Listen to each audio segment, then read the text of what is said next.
matinale. Nous bénissons le Seigneur pour la vie du prophète Armand qui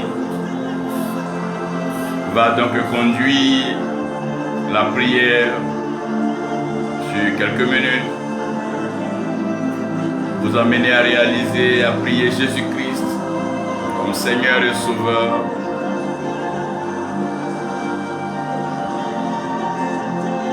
Prophète Armand, que Dieu te bénisse. Merci de nous conduire dans quelques minutes de prière. Des prières purement axées sur Jésus-Christ. Et rendez dalala. Excellent peuple de Dieu, recevez les salutations depuis votre position, que la grâce et la faveur de Dieu demeurent ce matin sur votre vie. Aujourd'hui est un jour spécial, est un jour mis à part, un jour que Dieu a préparé afin que nous le célébrions. Et d'un commun accord, j'aimerais que ce matin, avant tout propos, on bénisse le Seigneur, on lui dit merci pour sa bonté, sa fidélité. Dieu nous a fait du bien durant toute cette semaine.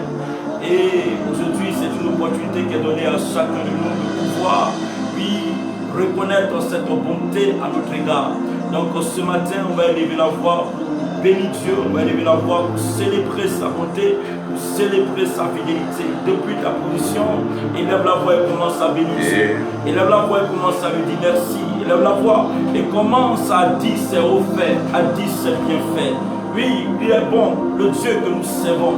Et ce Dieu a besoin que nous soyons reconnaissants vis-à-vis de lui. Disons merci. En 2 minutes, élevons notre voix et disons merci à l'Éternel. L'obakata brata ya sedalas. Rate legente brede de se de bratos. Li calibro de le subro canta cabahe de bros. La de kin de le go de broya cam de le si de bras. La sous le pré canta cabache de bris. Excellent Père, nous voulons, Seigneur, encore célébrer, nous voulons élever, nous voulons, oui, magnifier, nous voulons, oui, glorifier le nom de l'Éternel ce matin. Merci parce que, Père, tu nous as fait du bien. Oh Dieu, tu nous as donné la vie, tu nous as donné la santé, tu as combattu pour nous dans le secret, tu as été présent avec nous. Durant cette semaine, tu as marché avec nous, tu as assuré notre sécurité. Par toi, nous sommes en bonne santé. Par toi, nos familles sont en bonne santé. Par toi, notre Dieu, oui, nous avons l'espoir d'un avenir meilleur. Parce que tu es celui qui garantit notre vie. Oh Dieu, ce matin, reçois la reconnaissance de notre cœur. Reçois la gratitude de notre Dieu qui sort de notre âme à ton égard. Parce que tu nous as fait du bien. Oh, merci Seigneur. Merci infiniment. Merci pour ta bonté, Seigneur. Merci d'avoir envoyé Jésus-Christ, oui, comme sauveur de l'humanité, afin que, Seigneur, nous puissions lui croire, accepter, oui, l'évangile, la parole qu'il a annoncée, afin d'avoir la vie. Merci d'avoir aimé le monde et de l'avoir sauvé par ta grâce et par ton amour. Béni soit l'Éternel. Que la gloire te revienne au nom puissant de Jésus-Christ. Merci Seigneur. Ah, la bré de l'Indelis. La canta brata la cime de Logas. Ré de l'Ebassou de Bronte le si de Gauss. Les bré de l'Ecante Brayados. Lo Sakata Cabrayados. Les Licante bré de le si de Bris. La qui de bré de le Santa Cabas. Lisse que bré Sabarican de Bris. La vie de qui de bré de le Santa Gas. Merci Père. Merci infiniment. Oh, nous allons encore prier, nous allons soumettre ce moment de partage entre les mains du Seigneur. On va prier afin que le Seigneur soit au centre de ce moment. Et que le Seigneur lui-même conduise ce moment. Et que le Seigneur lui-même puisse orienter ce moment. Que le Seigneur puisse conduire ce message qui sera donné par son point, par son serviteur. Que le Seigneur lui donne les paroles qu'il faut. Et que ceux qui écoutent ce message, que le Dieu leur donne, lui, l'esprit, afin de pouvoir comprendre. Et que ce message soit une bénédiction, oui, pour le peuple de Dieu, pour le corps de Christ. Que ce message vienne répondre, oui, à la réponse, oui, à la question, soit comme une réponse à la question de quelqu'un. Et que ce message puisse faire du bien à quelqu'un, afin, oui, de le conduire, oui, dans cette grâce, afin de le conduire, oui, dans sa bénédiction. Oh mon Dieu, Père, je vais prier pour ces instants de partage, ces instants de parole.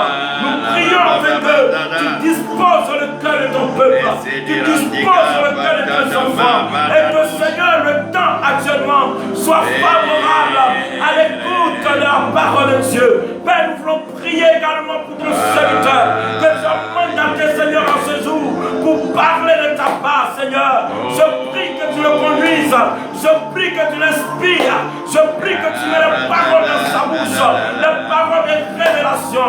Oh mon Dieu, que cet enseignement soit éternel notre Dieu.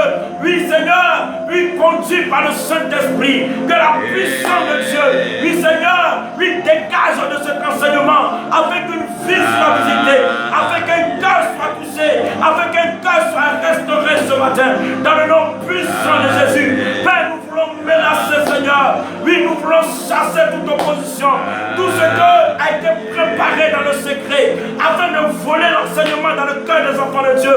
Nous prions que cela soit paralysé, que cela soit chassé maintenant, au nom de Jésus-Christ de Nazareth. Nous prions que tout esprit contraire à la présence de Dieu s'éloigne de ce temps, s'éloigne de ce moment, au nom de Jésus-Christ de Nazareth.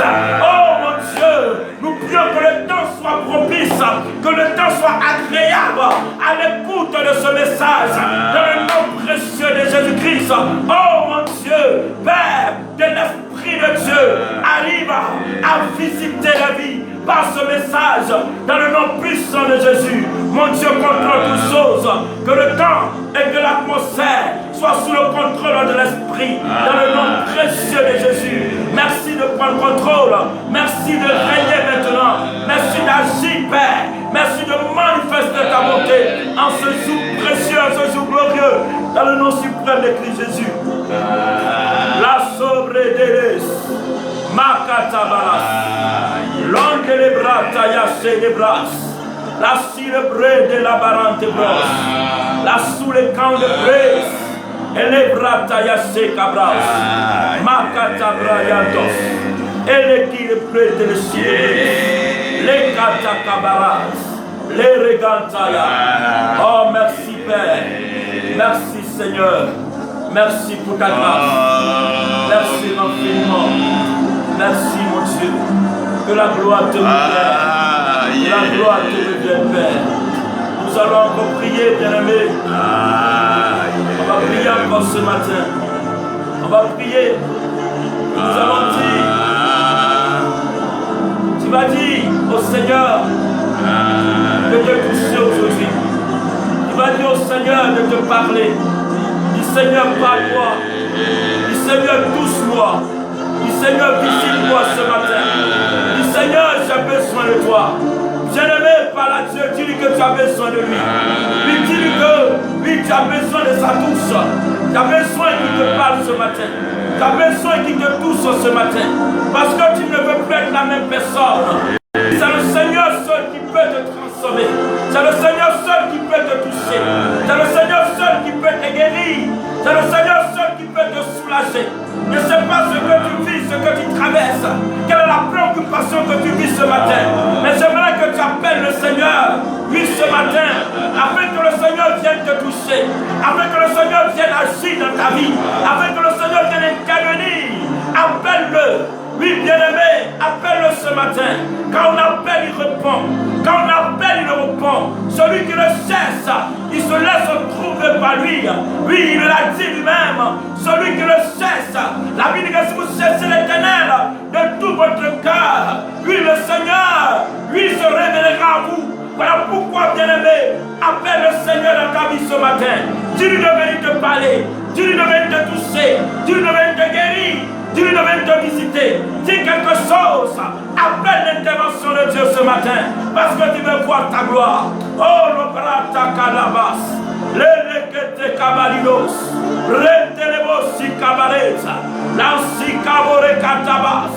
Lorita cabarito bres, los sicabaracantabas, retele que siquebrosa, le rata catarecatasa, el libranta malosobracas, le sicolido quinde colosa, et révélé sous cabalacandelosa, au nom précieux de Jésus.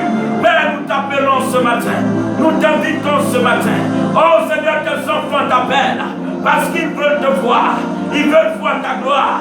Ils veulent voir ton intervention. Ils veulent voir ta main dans leur vie, Seigneur. Oh mon Dieu, en ce jour, je prie que tu localises quelqu'un. Je prie que tu touches quelqu'un. Je prie que tu visites quelqu'un ce matin. Éternel, mon Dieu, interviens puissamment dans une vie. Interviens puissamment dans une vie qui a soif de toi, qui a besoin de toi. Une vie en difficulté. Une vie qui a besoin de comprendre quelque chose. Une vie qui a besoin de liberté. Une vie qui a besoin de guérison.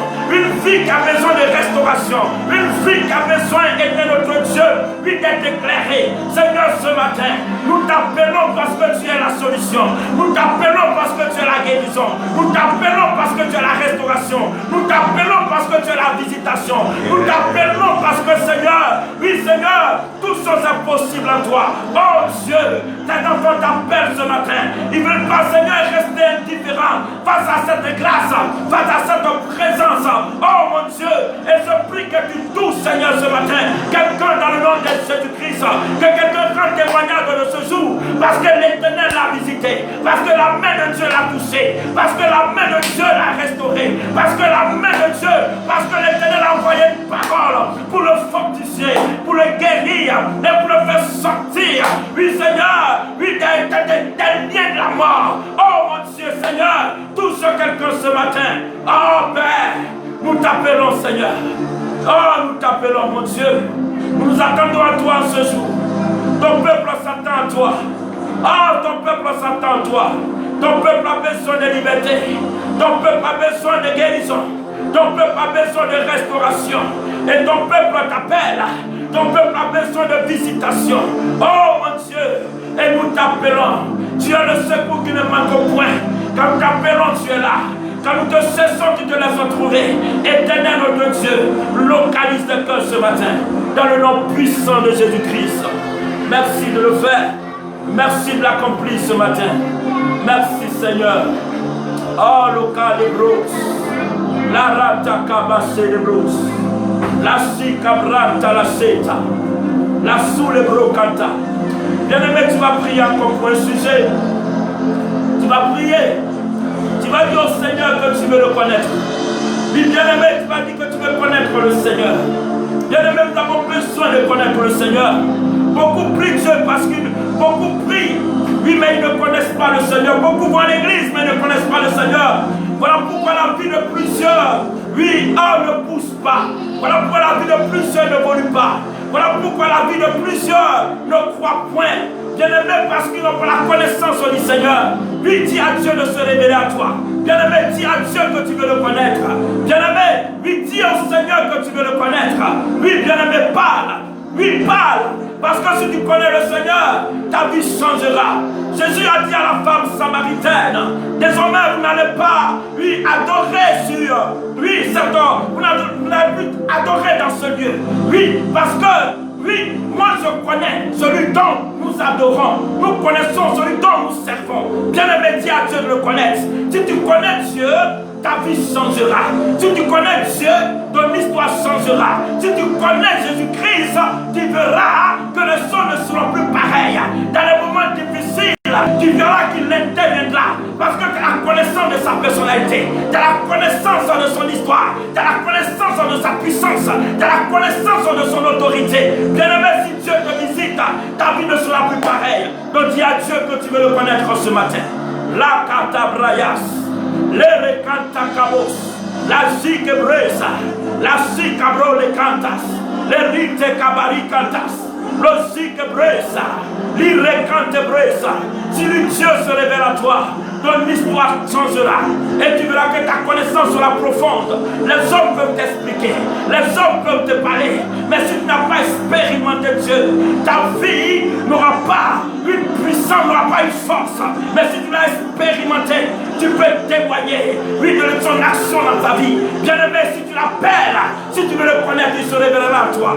Seigneur, je prie ce matin pour ton peuple. Je prie ce matin pour tes enfants. Je prie ce matin pour ceux qui nous écoutent. Je prie que tu te révèles à eux. Je prie que Seigneur, ils puissent expérimenter la connaissance, oui, de Dieu. Ils puissent te connaître en profondeur. Parce que Seigneur, tu veux te révéler, Seigneur. Tu veux te révéler. Je prie qu'un cœur assoiffé, Seigneur, et que notre Dieu puisse te connaître ce matin. Un cœur qui désire, te recevoir, puisse te recevoir ce matin. Oh mon Dieu, Seigneur, que le voile qui les empêchait de te voir, le voile qui les empêchait de te connaître, que ce voile soit déchiré dans le nom puissant de Jésus-Christ, dans le nom puissant de Jésus. Éternel, révèle-toi ton peuple, révèle-toi tes enfants, afin que, Seigneur, ils aient une vie, Seigneur, chrétienne solide, une vie assise. Seigneur, tu n'es pas là pour te cacher, mais en réalité, tu veux te révéler. Celui qui te cesse, qui te laisse, éternel de Dieu connaître. Et nous voulons te connaître. Nous voulons encore te connaître davantage. La Bible dit que nous connaissons en partie, mais nous voulons connaître maintenant en profondeur. Éternel de Dieu, révèle-nous, Seigneur, dans toute ta dimension, dans toute ta forme, dans toute ta puissance, dans toute ta gloire, dans le nom de Jésus-Christ ce matin. Nous voulons, Seigneur, connaître le mystère caché qui a attaché à ta personne, le mystère caché qui a attaché à Christ. Oh Dieu, révèle-toi, parce qu'en toi se trouve la puissance, en toi se trouve la force, en toi se trouve, oh mon Dieu, toute la solution, en toi se trouvent toutes les clés. Et je prie ce matin, oh, que l'esprit de la révélation soit le partage de tout et chacun, dans le nom puissant de Jésus-Christ. L'arbre à tous les bras, la célébrée à la séance, et l'idée canta brato le satas, la zigue brete les sobras, la zigue barata kayas. Les zekebrete, les soukebrosa, la reta kabala célébreuse, les rata kabala célébreuse. Continue à l'eau profonde, continue à l'eau profonde, continue, Seigneur, dans les profondeurs de ta connaissance ce matin, continue dans les profondeurs de ta connaissance. Oh Dieu, nous avons besoin de connaissances. La Bible dit que ton peuple périt par manque de connaissances. Ah mon Dieu, si le peuple te connaît, il ne pourra pas périr. Si le peuple te connaît, éternel, quelle que soit la situation, ils sortiront victorieux parce que tu n'as jamais échoué. Et je prie ce matin, oh mon Dieu, que la connaissance de Christ, la connaissance du Dieu vivant, soit le partage de tes fils, soit le partage de tes enfants, soit le partage, oh mon Dieu, de ton peuple, dans le nom puissant de Jésus. Les tous les brodelis, la décalabratayas, les séquebros de les sous les brosses, l'un les coups les brosses, la reta cabala célébris, la rita cabala de l'os, les sicabrés de l'essence, les candabrés de l'essence de gaz.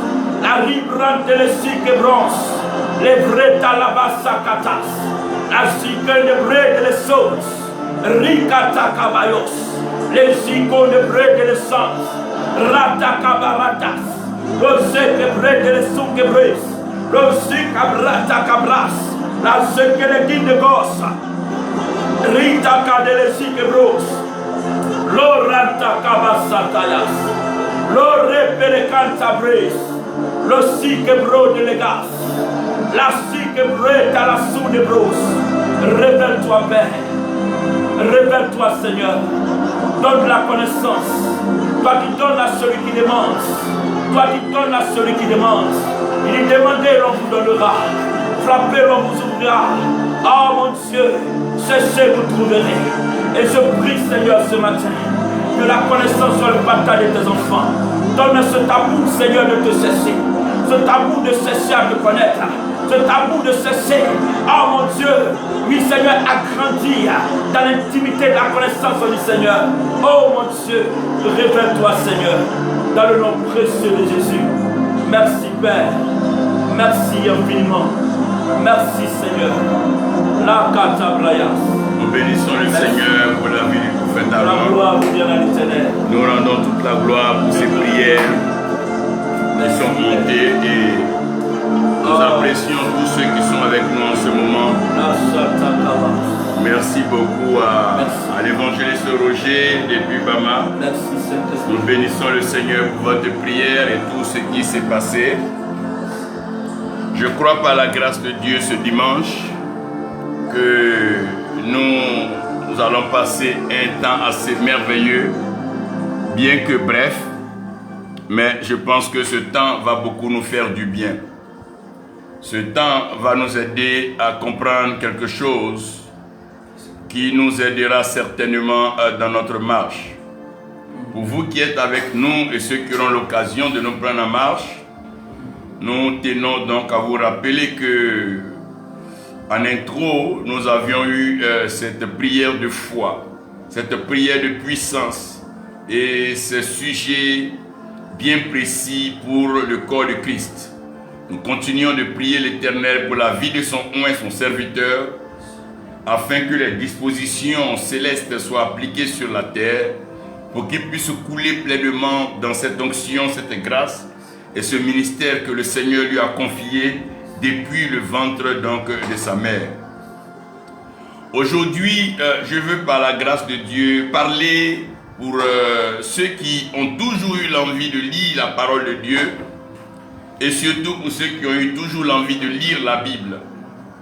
Vous savez, la parole de Dieu est assez mystérieuse et le livre est tellement saint et scellé que tous ceux qui s'approchent du livre doivent s'approcher avec une idée claire et une pensée assez ouverte, de peur que de doctrine en doctrine, d'hérésie en hérésie, nous arrivons donc à restreindre, sinon à mal interpréter la pensée de Dieu.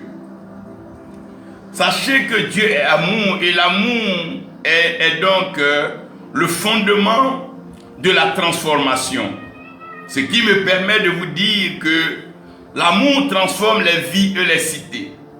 Qu'est-ce que j'ai voulu dire? J'ai voulu dire que quand vous aimez une personne, vous embellissez sa vie. Quand vous aimez une personne, vous lui proposez ce qui est meilleur et en sa présence, vous dégagez des énergies positives, des valeurs positives qui peuvent être des conseils, des idées, des solutions afin que cette personne devienne la meilleure version d'elle-même.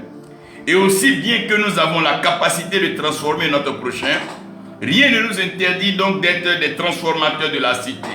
C'est en cela qu'un oint de Dieu, quand il rentre dans une assemblée, lorsqu'il rentre dans une église, il a donc cette capacité à pouvoir donc influencer positivement par le Saint-Esprit qui l'habite et qui l'anime, l'organisation du culte et bien sûr l'embellissement du lieu. Ceci ne nous étonne pas de voir des serviteurs de Dieu aller dans des villages, des campements, des villes, même des brousses. Après avoir été pendant un temps, on a vu ces cités sortir et de nulle part. On a vu des villes bâties. Et nous bénissons l'Éternel pour les bâtisseurs de la cité et ceux qui donc œuvrent toujours à ce que la cité soit enflammée pour la gloire de Dieu. Ceci nous dégage déjà deux axes. Il y a ceux qui bâtissent les vies, c'est ceux-là qu'on appelle les gagneurs d'âme. Et les gagneurs d'âme, c'est ceux que Dieu envoie toujours et c'est ceux-là qui vont avec la puissance et c'est ceux-là qui vont avec la foi. Donc les gagneurs d'âme, c'est ceux-là qu'on appelle les revivalistes, ceux qui ont donc le fardeau des âmes. Il faut un travail qui est préalable au travail des bâtisseurs de la cité. Les bâtisseurs de la cité, c'est ceux à qui Dieu donne l'onction royale, la grâce de la provision, ceux qui attirent la matière, le matériel, les biens, l'argent. Et c'est ceux-là qui peuvent bâtir maintenant, pas seulement des temples à eux, mais des cités. Quand on parle de la cité, la Nouvelle Jérusalem, ça ne porte pas le nom de quelqu'un, mais c'est une cité dans laquelle tous les saints habitent. Donc Dieu lui-même fait des bâtisseurs de la cité. Dieu peut élever un serviteur de Dieu au rang de maire, au rang de député. Il peut élever un serviteur de Dieu au rang de conseiller, de ministre, pour que ce dernier, de par sa position, puisse bâtir la cité, organiser la jeunesse, aider les gens à pouvoir être la meilleure version d'elle-même et en rendant toujours gloire à l'Éternel. Ayant dit ceci, laissez-moi encore vous confirmer que lorsque les gagneurs d'âmes font un travail impensable, les bâtisseurs de la cité font un travail sans souffrance. Car les âmes gagnées ont un devoir de reconnaissance à l'Éternel. Et dans leur reconnaissance, vont disposer de leurs moyens, de leur force, de leur temps et de leur énergie. Et les murs vont être élevés, la muraille sera donc rebâtie et les bâtiments seront donc élevés à la gloire de l'Éternel. Mais ceci doit pas être donc notre préoccupation lorsque nous venons à l'Éternel. Nous devons comprendre la pensée de l'Éternel. C'est ce qui m'amène donc à vous présenter maintenant le carré d'as de Dieu. Le carré d'as de Dieu est un mystère assez complexe, assez caché. Et un mystère que si vous ne faites pas attention, que vous lisez la Bible pour la lire, sans être donc conduit dans la lecture par Dieu, vous n'allez pas sortir donc d'entrée de jeu le carré d'as qui est indispensable dans tout ce que Dieu fait sur la terre. Le carré d'as de Dieu est tellement clair, ça nous permet de regarder dans Genèse 1:1, Dieu commence à disposer le carré d'as. Dans la disposition du carré d'as, Dieu va donc sortir un élément qu'on va appeler donc créer. Dieu crée. Donc ici, on voit une autorité qui crée, un pouvoir de créer, une puissance créatrice et une force qui a la capacité de pouvoir donc établir la création. Dieu va commencer à créer le ciel et la terre. Le ciel donc qui va être donc le lieu d'apport, le lieu de la provision, le lieu vers qui tout le monde pourra regarder en cas de besoin, et la terre qui va être donc le support, ce sur quoi tout le monde va s'appuyer. Tout va se faire sur la terre et tout va compter sur la terre. Sur terre nous pourrons s'aimer, sur terre nous pourrons moissonner, sur terre nous pourrons vivre, sur terre nous pourrons nous marier, sur terre nous pourrons construire, sur terre nous pourrons voyager. Lorsque nous quittons la terre, personne ne peut construire une maison au ciel ni en haut. Tout est lié à la terre parce que la terre est le support et le ciel et la terre deviennent le référentiel. Entre le ciel et la terre, Dieu laisse un espace qui va permettre à tout être humain de pouvoir grandir. Tout ce que Dieu a créé, Dieu a donné un pouvoir de devenir, un pouvoir de croissance. Les arbres veulent grandir, les hommes veulent grandir. Il n'y a rien de mal à vouloir grandir. Cependant, nous devons comprendre que la vie est un jeu. Si la vie n'était pas un jeu, le verset de Genèse 1:26 à 29 n'aurait pas de sens. Dieu crée l'homme sur la terre. Mais pourquoi est-ce que Dieu demande à l'homme d'aller dominer sur les poissons des eaux? Si Dieu crée l'homme de la terre et sur la terre, pourquoi intéresser l'homme aux poissons des eaux? Et comme pour rendre le jeu plus intéressant et plus excitant, il va demander à l'homme de dominer sur les oiseaux qui sont dans les airs. Pourquoi intéresser l'homme au vent et aux oiseaux? J'ai bien voulu vous dire que Dieu allait s'arrêter là, mais il ramène l'homme sur la terre et il demande à l'homme de dominer sur les animaux et tous les reptiles, tous ceux qui rampent sur la terre. Apocalypse 5, verset 12, j'aimerais que le prophète Amon nous fasse la lecture. Apocalypse 5, verset 12. C'est Apocalypse 5, verset 12 qui va donc vous et moi nous permettre de comprendre que la vie est un jeu. Apocalypse 5, verset 12. Parole du Seigneur. Verset 12. Il disait d'une voix forte. L'agneau qui a été immolé est digne de recevoir la puissance, la richesse, la sagesse, la force, l'honneur, la gloire et la louange. Alléluia. Père céleste, tu as l'autorité spirituelle suprême. Tu règnes dans les cieux et sur la terre, tu accomplis tes œuvres. Viens par ta parole. Ouvre nos yeux et fais tomber les écailles. Ouvre nos oreilles et donne-nous la compréhension spirituelle. Nos cœurs que nous avons ouverts pour te recevoir, incline-les. Dispose-les afin que cette parole soit une sémence. Et une sémence qui puisse être mise en pratique pour le bonheur du ciel et de la terre au nom de Jésus-Christ. Amen. Bien-aimés, la vie est un jeu. Si vous n'avez pas compris que la vie est un jeu, ça veut dire que vous n'avez rien compris de la vie. Pourquoi est-ce que la vie est un jeu? La vie est un jeu tout simplement parce que les enfants, dès leur naissance, commencent à s'amuser. Souvent, vous voyez un enfant qui est né, tout ce qu'il veut, c'est des jouets. Alors que Dieu tire la louange aux lèvres des enfants et même des avortons. Les enfants, quand ils naissent, Ce qui les intéresse, c'est s'amuser. Et pourquoi les enfants s'amusent? Les enfants s'amusent parce qu'ils ont compris que la vie est un jeu.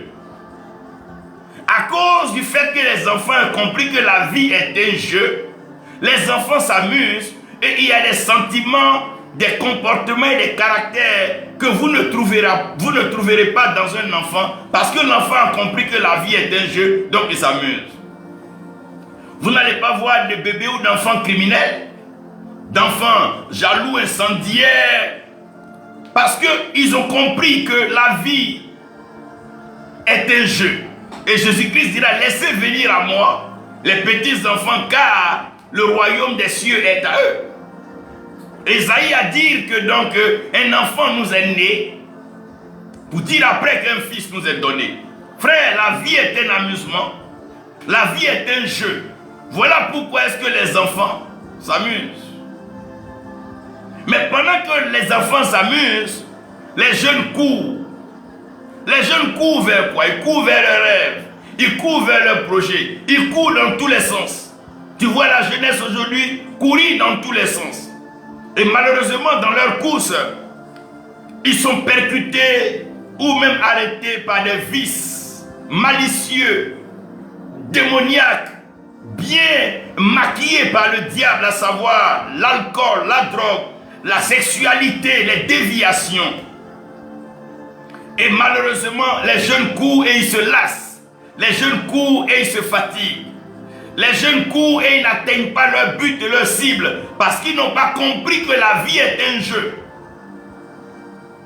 Et qu'on ne court pas dans le jeu. On marche.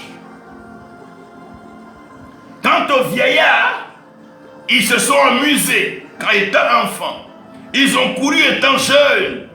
Mais maintenant, ils ne courent plus, ils ne s'amusent plus. Ils sont au stade de la pensée, au stade de la réflexion. Est-ce que tout ce que j'ai fait depuis enfant, est-ce que c'est ce que je devais faire? Est-ce que j'ai fait les bons choix? Est-ce que j'ai posé les bons actes? Est-ce qu'après avoir acquis tous ces biens, est-ce que je suis digne de regarder le ciel?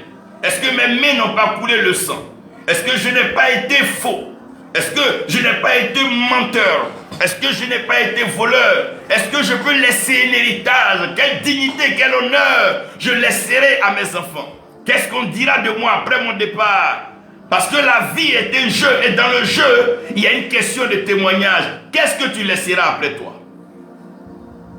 Après avoir acquis tout ce que tu as acquis, après avoir fait tout ce que tu fais, est-ce que tu penses? Et la Bible dit, tel un homme pense aussi, tel il est. Donc le vieillard commence à réaliser que sa pensée le traduit lui-même. Donc pendant que les enfants s'amusent, que les jeunes courent et que les vieillards pensent, Dieu joue. Dieu joue. Comment est-ce que je peux vous dire que Dieu joue? Dieu joue tout simplement parce qu'il donne vie à qui il veut. Il enlève qui il veut, il élève qui il veut, il rabaisse qui il veut. Dieu enrichit qui il veut, il appauvrit qui il veut, il donne l'intelligence à qui il veut. C'est Dieu. Donc pour lui, la vie est un jeu. Comment est-ce que nous savons que la vie est un jeu? Parce que Dieu lui-même, il définit les règles du jeu. La première règle que Dieu a donnée à l'humanité, c'est le libre arbitre. Dieu crée l'homme avec l'esprit de la liberté. Dès lors qu'il forme l'homme de la poussière de la terre et qui souffle dans les narines de l'homme un souffle de vie, le souffle qui est un vent qui est esprit, l'esprit donne la liberté. L'homme est libre. Mais dans la liberté de l'homme, l'homme ne doit pas tout se permettre. Parce que l'homme est créé et l'homme n'est pas créateur. Malheureusement, dans le jardin, la liberté de l'homme, le libre arbitre, va induire l'homme en erreur. Frères, sœurs, vous êtes libres d'être des penseurs. Vous êtes libres de parler. Mais en parlant et en pensant, sachez toujours qu'il y a Dieu. Nebuchadnezzar était libre de dire qu'il a bâti Babylone. Mais il devait aussi savoir que c'est Dieu qui lui a permis cela. Quand Dieu donne la liberté à Adam et Ève, il les a mis dans un jardin. Le jardin n'a pas été planté par Adam. Le jardin n'a pas été planté par Ève. Le jardin a été planté par l'Éternel. Nous sommes sur la terre. Tu es libre d'aller où tu veux. Tu es libre de marier qui tu veux. Tu es libre même de faire ce que tu veux. Mais n'oublie pas que tu es venu sur la terre par la volonté de Dieu. C'est Dieu qui t'a donné la vie. Mais je t'a donné le libre arbitre. Souviens-toi qu'un jour, celui qui t'a donné la vie, bien qu'il t'ait donné la liberté de mouvement, la liberté de parole, la liberté d'action, un jour, il pourrait te demander quand tu fais de ta liberté. Sinon, chacun est libre. Dans les villages, tu es libre. Tu veux être sorcier, vas-y. Il dit que celui qui pêche, pêche davantage. Et que celui qui sanctifie, se sanctifie. Tu es libre. Si tu veux, tu vas à l'église, tu fais comme tu veux. Tu es libre. Tu es libre. N'obligez pas les gens, laissez-les dans la liberté. Ce qui n'est pas fruit de conviction est un péché. Ce qui est fruit de la séduction détruit. Laissez-les être convaincus de ce qu'ils font. Et dans le jeu, Dieu va définir la deuxième règle. La deuxième règle, c'est la loi. La loi, Dieu va la donner à Moïse pour le peuple que lui-même Dieu s'est choisi. La liberté, le libre arbitre a conduit l'homme dans le désordre. Adam d'abord et Ève ont commencé à désobéir. Caïn a été libre de tuer son frère. Là où il y a le libre arbitre, les hommes font ce qu'ils veulent. Jusqu'à ce que le mal atteigne un niveau impensable. Aujourd'hui, les hommes sont libres de faire ce qu'ils veulent. Les hommes sont libres d'aller à les femmes sont libres d'aller les hommes comme ils veulent. Mais est-ce qu'ils savent que la vie est un don de Dieu et que la vie est un jeu? Si tu n'as pas compris que la vie est un jeu, il y a des choses que tu vas prendre au sérieux mais qui ne sont rien. C'est comme le plaisir. Tu peux prendre un plaisir, ça ne veut pas dire que c'est l'amour. Le même plaisir peut te nuire demain. Parce que la vie est un jeu. C'est un jeu. La loi. Dieu donne la loi pas à tout le monde. Il donne la loi à son peuple. Voilà pourquoi il ne faut pas imposer ce que la parole de Dieu enseigne à tout le monde. Seuls ceux qui se reconnaissent en Dieu, donc le peuple de Dieu, les Juifs Israël, étaient soumis à la loi. Ils devaient avoir un seul Dieu et l'Éternel. Mais autour d'eux, ils avaient des peuples polythéistes. La troisième règle qui rend le jeu encore plus intéressant, c'est la grâce. Parce que le jeu avec la loi dit, celui qui enfreint à la loi, il meurt. Mais dans la grâce, le jeu dit celui même qui a enfreint la loi, tant qu'il se répand, qu'il reconnaît Jésus-Christ comme Seigneur et Sauveur, au lieu qu'il meure, il vit. Donc la loi vient pour donner la mort, mais la grâce vient pour ramener à la vie ce qui était mort. Donc avec la loi, on bâtit la première maison. Donc la première maison peut avoir sa gloire, mais sa gloire ne serait pas aussi grande que celle de la deuxième, parce que la deuxième, elle est bâtie sur la base de la grâce. Voilà pourquoi vous allez comprendre que la loi elle-même est une maison, et la grâce aussi est une maison. La loi est une prison. La grâce est une prison, mais encore plus grande. Voilà pourquoi dans la grâce, on ne peut pas tout se permettre. Le quatrième élément qui montre que la vie est un jeu, c'est le jugement. Dieu nous regarde. Regardez même dans les pays. Le juge te regarde, le procureur, tout le monde va chez lui. Quand tu commets un crime là-bas, on te prend, ils ne te disent pas, ne fais pas. Mais quand tu as fini de faire, on t'appelle et on te juge. Frère, il y a un jugement dans tout ce que nous sommes en train de faire. Tu peux te cacher. Tu peux ne pas te cacher. Tu peux te bomber la poitrine. Mais il y a un jugement. Et la Bible dit ce jugement-là, le méchant ne résiste pas au jugement dernier. Donc abandonne toute méchanceté, toute cruauté et tout ce qui te rend amer et vicieux. Parce qu'un jour, nous serons jugés. Le jeu est ainsi défini. Il y a le libre arbitre, il y a la loi, il y a la grâce et il y a le jugement. Voilà pourquoi Dieu nous demande de ne même pas juger. Ne nous fatiguons même pas. C'est par là que lui-même va terminer le jeu. C'est comme un match de football. C'est un jeu, il y a des règles. Tu es libre de faire rentrer le joueur que tu veux. Mais ne joueur pas attraper le ballon et sa main sur le terrain. Il y a des règles. Et quand on marque un but, les supporters sont libres de descendre sur le terrain. C'est ça. C'est comme ça la vie est faite. Elle est faite d'abord de libre arbitre, de loi, de grâce et de jugement.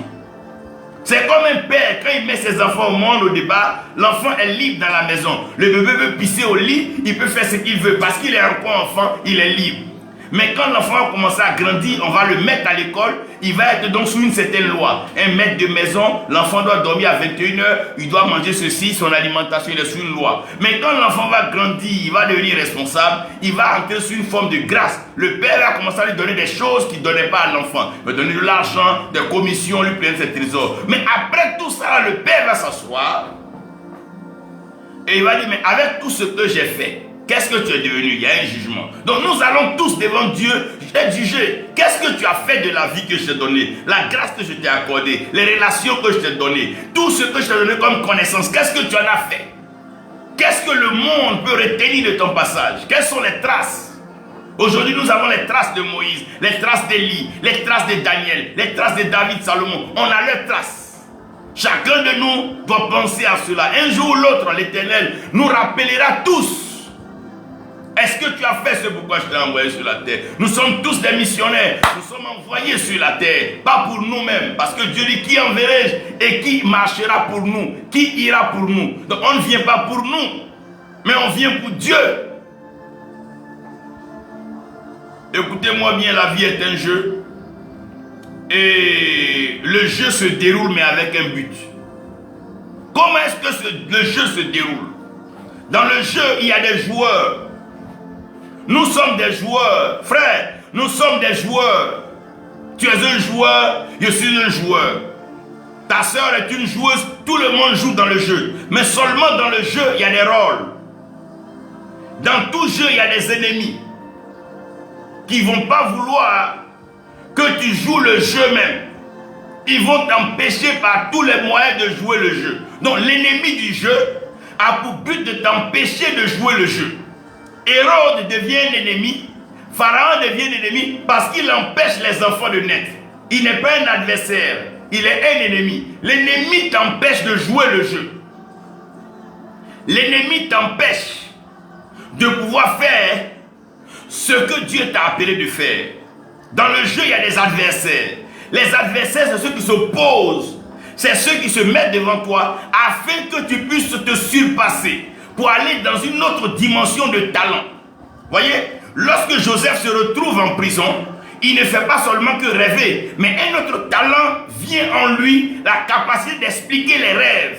Oh, et quand il explique les rêves, il peut sortir de prison. Mais pour pouvoir gouverner l'Égypte, il ne faut pas seulement expliquer les rêves, il faut appliquer les rêves sur la terre. Quant à permettre aux rêves de pouvoir être prospères. Donc nous ne sommes pas au stade de rêver ou de prophétiser. Est-ce que nous pouvons expliquer la prophétie et donner vie à la prophétie? Parce que la parole est esprit et vie.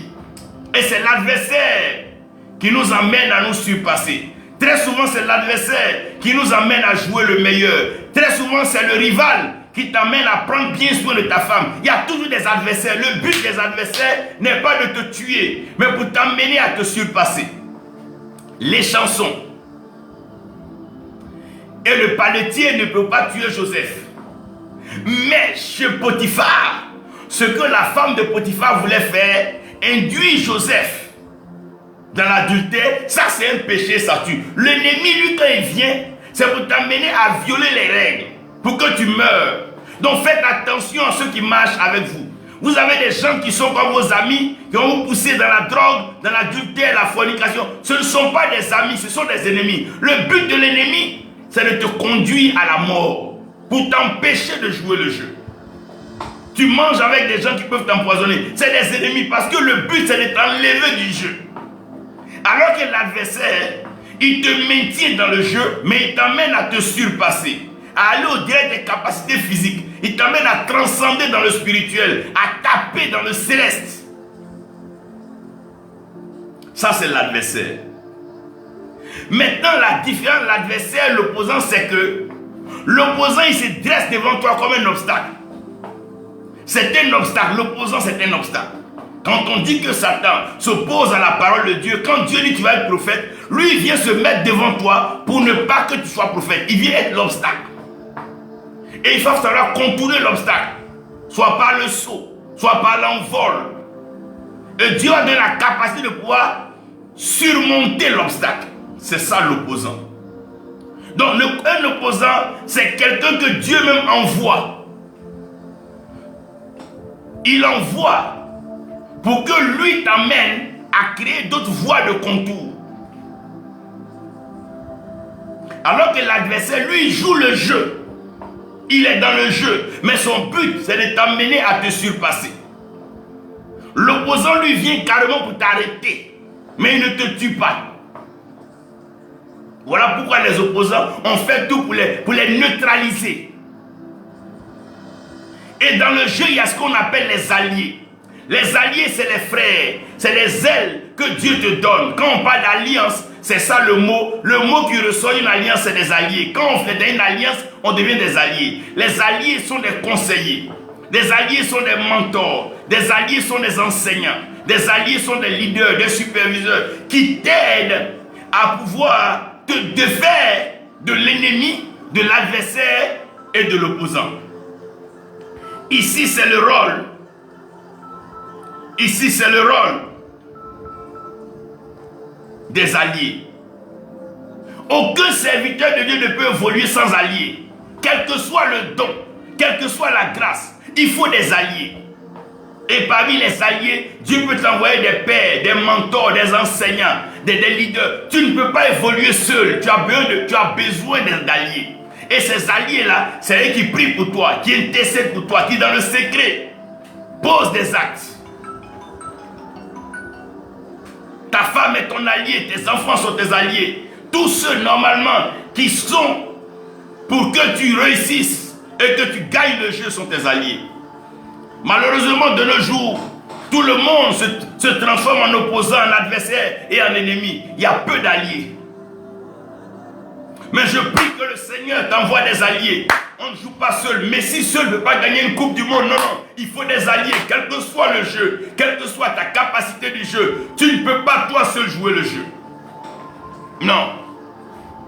Personne ne joue seul le jeu. Voilà pourquoi Dieu a dit il n'est pas bon pour l'homme d'être seul. Parce que tu ne peux pas jouer seul. Tu ne gagneras pas seul. Tu as besoin de conseils. Tu as besoin de soutien. Tu as besoin de quelqu'un qui va te dire oui, tiens un peu de bois. Allez, change de tenue. Allez. Parce que le jeu est un jeu merveilleux. C'est parce que la vie est un jeu que Dieu permet des ennemis, des adversaires, des opposants et des alliés. Mais le jeu se joue avec la provision. Quand chaque jeu a sa provision, celui qui veut jouer au football aura besoin de paires de magres et de tennis de sport. Celui qui veut jouer au tennis aura besoin de raquettes. Chaque jeu a sa provision. En fonction du jeu que Dieu veut te faire jouer, Dieu te donne la provision. Quand le poisson nage, c'est pas parce qu'il ne sait pas qu'il y a des crocodiles, mais il se fait plaisir parce que la vie est un jeu. Quand l'oiseau s'envole, quand la colombe dans sa douceur s'envole, c'est pas qu'elle ne sait pas qu'il n'y a pas des vautours ou des corbeaux, mais elle se fait plaisir parce que la vie est un jeu. Si tu veux regarder à la mort, tu ne vivras pas. Laisse la mort de côté, vis ta vie parce que la vie est un jeu. Dieu te donne la vie et vis là. Il pourvoit. C'est lui qui donne les jours. C'est lui qui donne la santé. Et il te donne la protection. Souvent les ennemis t'entourent et tu ne sais pas comment tu sors. C'est la protection divine. Et dans le jeu, il te donne de te reproduire, de gagner en valeur. Oh God. Mais le but du jeu, c'est la transformation. Dieu nous permet de venir sur la terre pour être transformés. Pour être semblable à l'image de son Fils, pour que nous soyons Christ